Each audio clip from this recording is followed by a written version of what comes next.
Urban FM 104.5. Urban FM 104.5. Vous êtes sur Urban FM 104.5, la station urbaine à l'émission Le Da Fresh Morning avec René Ruth et Jean-Paul. Et on va recevoir notre premier invité du jour qui n'est autre que Franck Bapunga. À l'occasion de la fête de la musique, nous avons décidé de faire intervenir notre rappeur, acteur culturel, Monsieur Kaparka, qui n'est plus à présenter. Il nous a gratifié de son dernier album, sinon Terre Nouvelle, il y a quelques semaines. Terre Nouvelle qui a fait 38 472 streams sur la période du 2 mai au 2 juin. Étant très occupé, on va un peu gratter quelques minutes de l'artiste pour nous donner son avis sur la question de la fête de la musique. Bonjour Bapunga.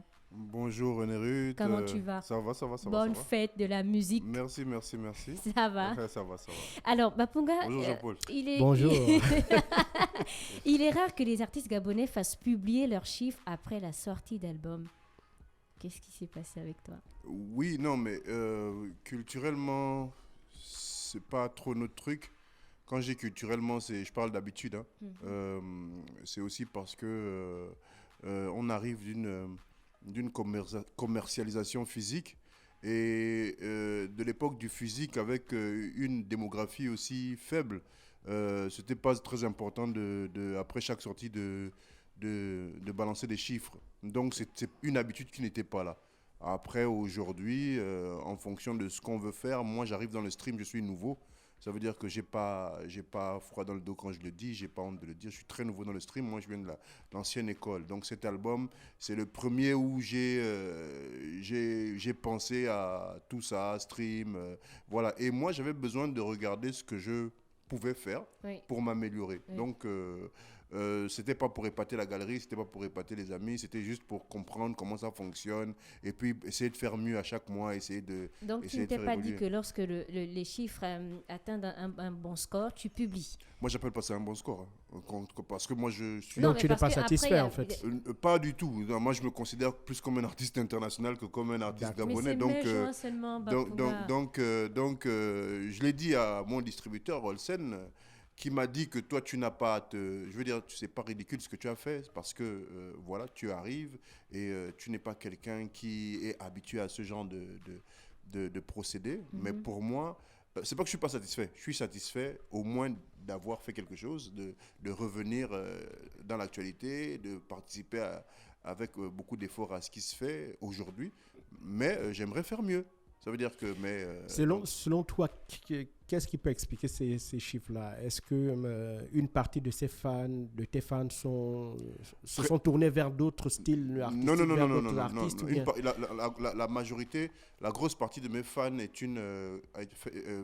a une consommation passive. Ça veut dire que aujourd'hui, ceux qui étaient mes fans d'antan, aujourd'hui, c'est métro, boulot, dodo. Donc, ce n'est pas des gens très, très connectés qui vont streamer, qui vont s'abonner, non. C'est plus le physique.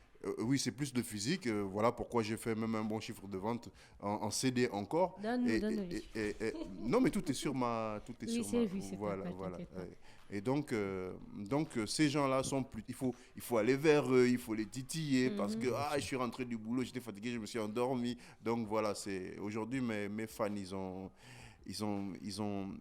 pas cette culture justement de...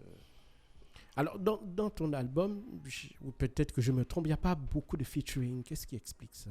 Je suis pas très calculateur de featuring. Je fais les featuring au feeling. Non, c'est pas ça. C'est que si je croise René Ruth lors d'une session de studio, c'est sûr qu'on fera un featuring. Mais si je croise pas Jean-Paul parce qu'il est très occupé, moi aussi, il n'y aura pas de featuring. En fait, je suis pas quelqu'un qui va chercher à faire un featuring avec Fallon parce que c'est la go du moment qui buzz. Je suis pas dans ce calcul-là. Moi, c'est vraiment au feeling.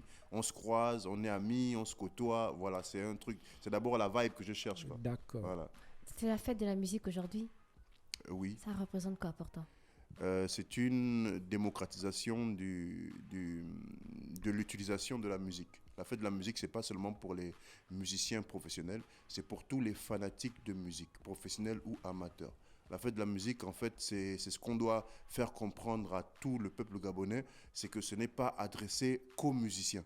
La fête de la musique, c'est si Jean-Paul est fan de musique, il est amateur de musique, ben, s'il a un instrument de musique à la maison, il peut se mettre à sa terrasse, il peut gratter de la guitare sans déranger les voisins parce qu'aujourd'hui, c'est une journée qui est dédiée à la musique.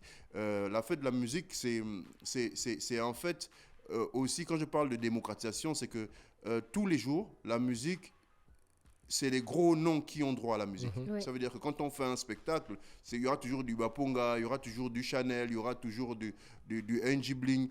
Mais là, aujourd'hui, on peut jouer partout, dans tous les carrefours, dans tous les snacks, dans tous les bars, sur toutes les terrasses, dans tous les cafés. Est-ce que toi-même, tu as une programmation de prévue au cours de cette célébration? Moi, aujourd'hui, je fais une conférence débat. D'accord. Voilà, donc je suis plus dans l'éducationnel maintenant que dans la manifestation. Tu es maintenant Il y a avant le Covid, justement, j'ai fédéré un mouvement. Oui. On a organisé sur plusieurs plateaux. Je sais pas, je te rappelle, on avait joué au Sheraton, on avait joué, voilà. Et ça, c'est parti de, j'ai croisé Awax, de Awax School. Je l'ai croisé à l'Institut français et je lui ai dit cette année, l'État ne fait rien. Bon, on ne va pas tout attendre de l'État, c'est aussi à nous de faire avancer les choses. Donc, tu as du matos, j'ai des artistes, fais sortir ton matos, moi je fais venir mes petits et puis on va s'amuser. Donc, on a créé un groupe. Dans ce groupe, il y avait OS, il y avait AFJ, et dès qu'on a commencé à fédérer, tout le monde a sorti. Ceux qui avaient du matériel ont sorti du matériel. Ceux qui avaient des artistes ont envoyé les artistes. Les artistes sont venus de partout. J'ai essayé d'organiser ça aussi la même année à Lambaréné, à Mouila, ça s'est bien passé. Comme ça, juste avec le téléphone, juste avec un groupe WhatsApp. Donc la fête de la musique, ça n'a rien d'extraordinaire dans le sens où il faudrait de gros moyens pour organiser la fête de la musique. La fête de la musique, c'est pour tout artiste, tous ceux qui ont l'âme un peu artistique. D'accord. Voilà. Baponga, Donc, tu organises beaucoup de masterclass, tu fais beaucoup de conférences. Est-ce que les artistes adhèrent facilement? non, du tout. Ils comprennent pas le programme. Qu'est-ce qui explique ça selon toi? Bah, je sais pas. Ça va venir. Faudra peut-être forcer. Moi, j'ai pas. Je pense que on est resté dans l'art pour l'art aujourd'hui. On est resté dans l'art pour le buzz. On est très buzzmatique au pays, donc on fait les choses sans penser au lendemain. On vit le jour. Donc ceux qui pratiquent l'art musical le font plus pour le moment et pas pour le futur. Ouais. Normalement, quand on pose des bases, moi aujourd'hui je fais des masterclass, je fais des conférences débats. Je ne fais même plus ça pour les générations d'aujourd'hui, mais je veux poser les bases pour les générations futures, les générations après nous. Okay? Et donc tout musicien, quand on parle de l'œuvre de l'esprit, c'est toujours pour marquer le temps. Bien Donc sûr. ce n'est pas pour faire quelque chose pour aujourd'hui, Oui. c'est pour faire des choses pour des générations. Mais est-ce que tu as essayé de discuter en off avec les artistes qui, peut-être, tu as remarqué des failles, mais qui Oui. n'assistent pas à tes masterclass? C'est quoi les raisons, en fait? On veut savoir. Mais moi, personnellement, j'ai invité des gens à mes masterclass. Et les jours J, il y en a qui dorment, il y en a qui disent que j'ai oublié, il y en a qui disent que j'ai la grippe, il y en a qui vont te dire que... voilà, donc ils ont toujours une raison. Il y en a qui vont critiquer en off, qui vont dire « je ne sais pas ce qu'il va nous apprendre ». Il y en a qui vont dire que lui, il parle beaucoup, il fait pas grand-chose. Donc, en fait, il faut comprendre que le système de pensée sur lequel on est, les mensonges qu'on a reçus vont fortifier ton état d'esprit. Et donc, tu vas toujours trouver une raison à ne pas venir à ce que je propose. Alors, Mais le plus intéressant dans mes masterclass, c'est que j'ai plus à 70%, j'ai des artistes en herbe qui viennent. Ça veut dire que c'est jamais les artistes confirmés Oui. qui ont besoin de ce ce petit Ce plus. plus, cette complémentarité-là. même pas. On a toujours besoin de base.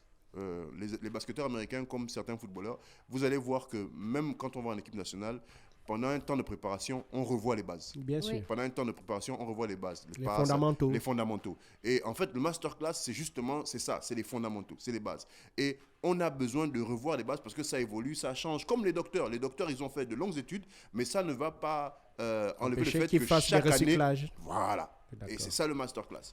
Mais ils n'adhèrent pas. Donc, tous ceux qui ont eu la chance d'adhérer, ou la grâce, pardon, d'adhérer à mes masterclass ont vu la différence. Moi, j'ai des témoignages comme quoi des artistes qui avaient déjà près de 9 ans, 10 ans de carrière, quand ils sont arrivés à mes masterclass, ils ont eux-mêmes dit que franchement, avant aujourd'hui, je n'avais pas commencé la musique parce que justement, les bases, les fondamentaux, ils ne les avaient pas. Et le masterclass, c'est aussi pour dire que souvent dans la musique, nous faisons des choses sans les nommer. On fait les choses par instinct, on fait les choses parce qu'on a vu faire. Mais le masterclass, en fait, c'est le moyen pour toi de nommer, de comprendre tout ce que tu fais. Et donc, si tu comprends et tu nommes tout ce que tu fais, tu as plus de maîtrise dans ton art. Mais ça n'intéresse pas les gens, en fait. Comme je dis, ils vivent au jour le jour.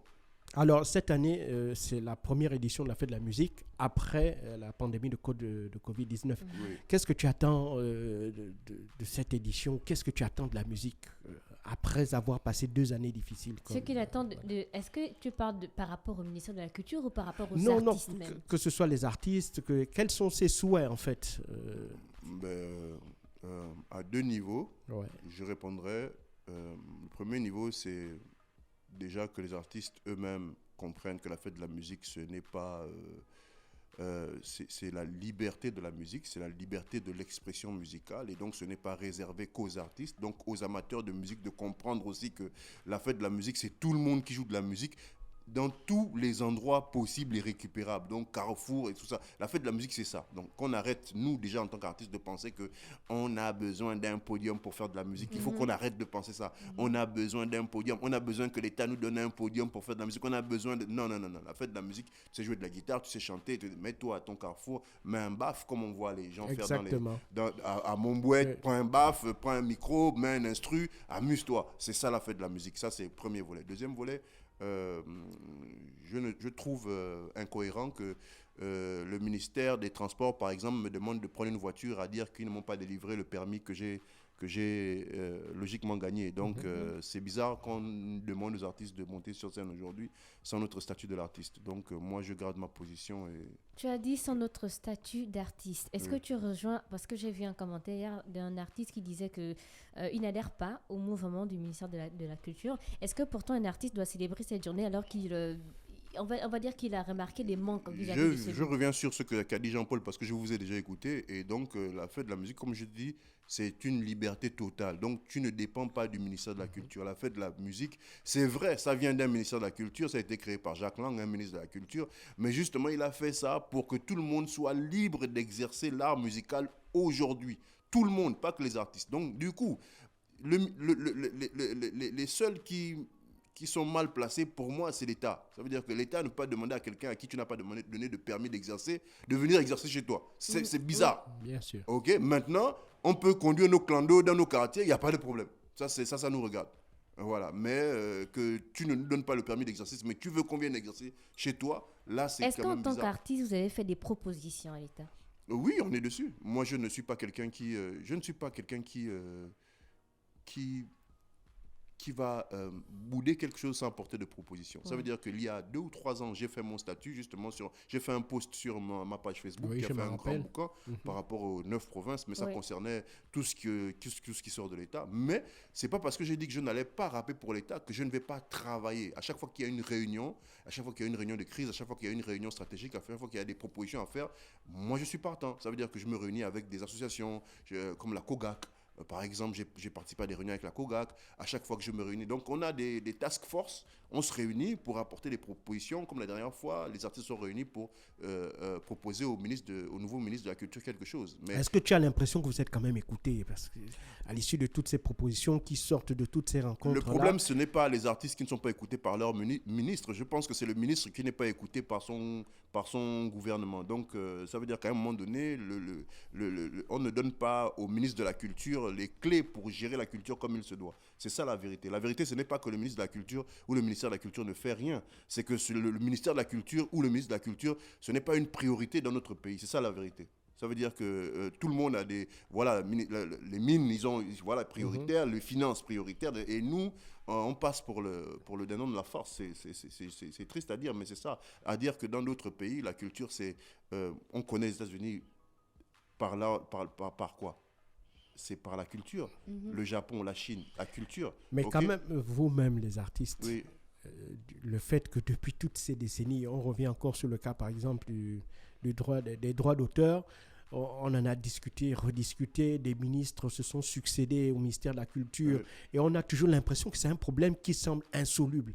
Qu'est-ce qui peut donc expliquer? Est-ce que les artistes aussi n'ont pas une part de responsabilité dedans? Je parle de tous les artistes, y compris ceux qui ont de l'influence, à mon sens. Je ne les nommerai pas ici. Mais pourquoi, notamment ceux qui ont une voix qui porte, ne se sont jamais véritablement saisis de ça pour booster un peu ceux qui n'ont pas leur notoriété? Il y a un travail qui se fait, vous n'avez pas idée du travail qui se fait. Les artistes, pendant la Covid, se sont réunis presque toutes les semaines pour proposer au ministère de la Culture quelque chose. On met sur la table le ministère de la Culture. Maintenant, le ministre de la Culture, lui, il doit aller en conseil de ministre et poser ça sur la table là-bas pour que ça se décide. Et c'est là-bas que ça ne passe pas. Donc, ce n'est pas à notre niveau. Nous, on fait tout ce qu'on peut. Maintenant, il y a la volonté politique n'est pas là. Parce que justement, quand on dirige un pays, on a des axes sur lesquels on décide d'y aller. Et la culture ne fait jamais partie de ces grands axes. C'est tout. C'est tout ce qu'il faut penser. C'est clair, c'est simple.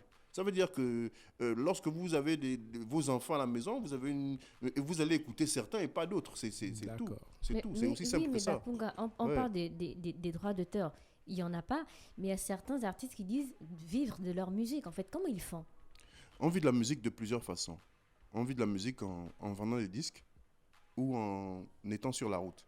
Et être sur la route, c'est faire beaucoup de spectacles. Ouais. Et donc, la musique, c'est du commerce. Il ne faut pas penser que la musique, c'est de l'art pour l'art. Aujourd'hui, la musique, c'est du commerce. La musique, c'est bien une suite de procédés qui va aller jusqu'à la consommation. Et quand on parle de consommation, donc là, justement, on parle de monnaie. On parle d'argent. Si la musique est consommée au pays parce que la musique est consommée, donc ça veut dire que les artistes gagnent de l'argent. Maintenant, le problème, c'est que la musique est surconsommée parce que les radios jouent de la musique, les grandes surfaces jouent de la musique, dans des anniversaires, dans des mariages, dans des grandes surfaces, je parle de outdoor, donc grandes surfaces ouvertes, on joue de la musique, et ces gens-là, à partir d'un nombre de personnes, à plus de 200 ou 150 personnes, devraient payer des taxes, comme disait Jean-Paul. Et c'est là où les taxes n'arrivent pas. Donc, mais ça, il l'a dit tout à l'heure, c'est une volonté politique de dire qu'à partir d'aujourd'hui, ils l'ont fait avec la redevance de Canal. Ils ont décidé, ils ont juste décidé. Et puis, personne n'a boudé. Donc, c'est de juste décider qu'à partir d'aujourd'hui, tous ceux qui vont jouer de la musique à plus de 200 personnes, ça veut dire que ce n'est plus domestique, parce que la musique, on peut l'utiliser de façon domestique. Si j'écoute la musique chez moi, c'est pour moi. Ok, j'ai payé mon CD, j'utilise la musique. Mais à partir du moment où je fais un mariage et que je joue de la musique de NG Blink, je joue de la musique de Créole, à partir de ce moment, je dois payer une redevance. C'est comme ça. Donc les mairies devront payer des redevances, les boîtes de nuit, les snack bars devront payer des redevances. Mais ça, c'est une décision, c'est une simple décision, c'est tout. Est-ce qu'en discutant avec les patrons de boîtes de nuit, tu t'es rendu compte qu'il y a peut-être une volonté de le faire depuis Ben oui, mais partout. Moi, il y a un patron de boîte de nuit qui m'a appelé déjà sur le sujet, qui m'a dit ils sont devant moi. Donc ça veut dire que le travail a commencé. Et il faut qu'on arrête de jeter l'anathème sur le Bugada, parce que le Bugada travaille. Mais sauf que l'État, justement, c'est bon. Là, avec le nouveau ministre, je vois qu'il a commencé à faire des dotations par rapport au Bugada. Ça commence à bouger. Mais ça fait longtemps que le Bugada demandait un budget conséquent pour s'équiper, pour aller. Parce que quand on parle de droit d'auteur, on ne parle pas que de Libreville, hein, on parle du Gabon entier. Oui. Donc il faut du personnel formé, il faut du personnel équipé, outillé. Et donc voilà, c'est pas une blague. C'est pas une blague. Il y a vraiment de l'argent à se faire. Le problème, c'est que j'ai l'impression que l'État, ne comprend pas que la musique peut renforcer le trésor public. Ça veut dire qu'on peut payer aussi nos taxes, on peut être imposable. D'abord, c'est ce qui se fait partout ailleurs. Moi, quand je me suis inscrit à la SACEM, on m'a demandé si j'étais imposé en France ou dans mon pays avant de signer mon contrat. Donc ça veut dire qu'en France, ils sont tous imposables. Donc nous aussi, on peut payer on peut payer des taxes. Maintenant, c'est à l'État de voir. Après, il y a quelque chose que l'État ne voit pas aussi dans l'industrie de la musique, c'est que la musique en elle-même nourrit beaucoup d'autres activités, comme la restauration. Okay, quand on organise un spectacle, par exemple à Port-Gentil, les artistes vont prendre le bateau, ils vont prendre l'avion. C'est de l'argent qui sort pour les artistes. Les artistes vont aller loger dans des hôtels, dans les restaurants. Donc ça veut dire que le business de la musique, on ne se rend pas compte, mais le business de la musique brasse beaucoup d'argent. Il y en a qui disent, sans comprendre que la musique ne rapporte pas d'argent au pays, mais c'est de la folie, c'est juste de la folie. C'est juste qu'il faut s'asseoir avec moi et puis je vous explique comment l'argent de la musique tourne. Sauf que la musique est surexploitée et pas bien chaussée. Sur quelle base on peut déterminer le professionnalisme d'un artiste ou de son équipe? Sur quelle base? Le professionnalisme, c'est facile à comprendre. Déjà, je vais te donner que le premier aspect, c'est la ponctualité. C'est le respect des clauses, des contrats. C'est la discipline. Quelqu'un de professionnel, c'est quelqu'un qui fait son taf comme il devrait être fait. Ok. Sinon, ce n'est que des gens qui ont un hobby, qui ont un passe-temps et voilà. Moi, je ne sais pas si je suis déjà arrivé au Da Fresh Morning en retard. Je ne sais pas si j'ai... Pourquoi il est là depuis? Voilà, je ne sais pas si. Donc, c'est vrai que ça n'a l'air de rien quand je parle de ponctualité, mais souvent, quand je parle avec des jeunes, j'ai juste à dire que, tu sais, la discipline, ça compte pour beaucoup dans le travail que tu fais. Donc, être discipliné, c'est déjà une grosse marque de respect vis-à-vis de tes fans. Voilà. Donc, être professionnel, c'est simple. Tu as un demandeur et toi, tu as l'offre. Ok. Mais entre nous deux, il y aura un contrat avec des clauses. Et dans ces clauses, il y a ses obligations et mes obligations. Et lorsque mes obligations sont très, très, très bien respectées, je passe pour un professionnel déjà. Pas professionnel dans le mot dans le sens où, parce que professionnel, c'est quelqu'un qui travaille, qui a un statut. Ok, c'est ça le vrai. C'est pour ça que nous ne sommes pas vus comme des professionnels. Oui. Parce que dans le vrai sens du mot, voilà, on n'a pas de statut. Donc nous ne sommes pas professionnels, pour dire vrai. Ok, mais après, professionnel a un autre sens qui fait qu'on va dire que oui, lui c'est un professionnel, comme pour dire que c'est un gars dans la manière de travailler. Voilà, si c'est dans ce sens-là, c'est le respect véritable de tout ce qui t'est demandé de faire en temps et en heure. Voilà. Sinon, nous ne sommes pas professionnels au Gabon. Le ministre, on s'est fâché la dernière fois quand l'ancien ministre avait dit qu'on était des gars qui travaillaient au black. Il avait dit il avait utilisé quelle expression? J'ai oublié l'expression, c'était... Non, laisse en parenthèse, c'est mieux. Voilà. En tout cas, il disait qu'on travaillait au black et il n'avait pas tort. On travaille au black, ça veut dire que, voilà... Aujourd'hui, tu peux partir, et tes enfants ne comprendront pas ce que tu as fait, pourquoi tu as fait. Le statut de l'artiste, c'est un peu pour ça. C'est qu'on sera imposable et puis il y aura des choses qui vont continuer même après notre mort. Okay, nos enfants pourront bénéficier de plusieurs choses parce qu'on a été des artistes. Parce qu'on a été des artistes, on devrait avoir des réductions au niveau des douanes lorsqu'on fait venir du matériel pour la musique. Parce que nous sommes des artistes, nous devrons avoir des réductions sur les voyages, sur les hôtels, parce que nous voyageons tout le temps, constamment, et nous sommes tout le temps loin de chez nous. Nous partons sur la route, comme je t'ai dit. Donc, voilà. C'est juste une volonté politique qu'ils ne veulent pas, ce point barre. Merci beaucoup, Bapong. On a fait le tour des questions. Ouais, j'espère. Qu'est-ce qu'on peut te souhaiter pour ce 21 juin et la suite? Une bonne conférence débat ce soir. Je suis à l'Institut. Je vais vous fouiller ça. Si tu peux parler, je vais regarder. Alors, il n'y a pas de problème.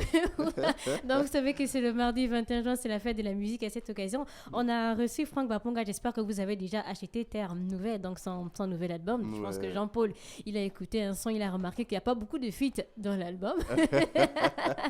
Mais qu'à cela ne tient, donc c'est le 21, il faut suivre Baponga sur ses différents comptes, sur Instagram, sur Facebook. Il tient des conférences, il tient aussi des masterclass. Donc, c'est vraiment important que vous puissiez assister à ces masterclass parce que vous allez être plus professionnel. Donc, si Baponga a trouvé l'information, merci c'est l'Institut de Management et des Sciences Appliquées. C'est à ONG, au Clando. Je vois, c'est joli comme je... Dis-nous que c'est gratuit, s'il te plaît. Oui, c'est gratuit. Ah, merci. C'est gratuit. Non, attends, c'est 1000 francs pour les externes. C'est 1000 francs pour les externes et c'est gratuit pour les gars de l'Institut. Donc, c'est pour l'Institut de Management. Aujourd'hui, on va parler justement d'un sujet important, c'est la musique, secteur pourvoyeur d'emplois durable. Ça, c'est encore quelque chose que les gens ne savent pas. Parce que quand on parle de musique, on ne voit que l'artiste musicien, ok? Mais derrière, on ne voit pas les techniciens. Il y a toute une industrie. Ouais, mais c'est dommage. C'est dommage. Parce que justement, travailler pour la culture au Gabon, travailler pour la musique, ça ferait sérieusement baisser le taux de chômage dans le pays. Mais voilà, personne n'y pense. Les gens y pensent, mais ils ne veulent pas. Moi, je garde le fait que c'est juste de la mauvaise volonté. Merci beaucoup, Baponga. Tous de passer une excellente journée à l'écoute des programmes d'Urban FM. C'est moi qui vous remercie. Et c'était Baponga qui nous parlait de la fête de la musique. Chaque 21, retrouvez la vidéo de l'interview sur la chaîne YouTube de la radio Urban FM 104.5, la station urbaine. Jean-Paul et moi, on vous retrouve dans quelques instants pour la suite des programmes. Urban FM 104.5.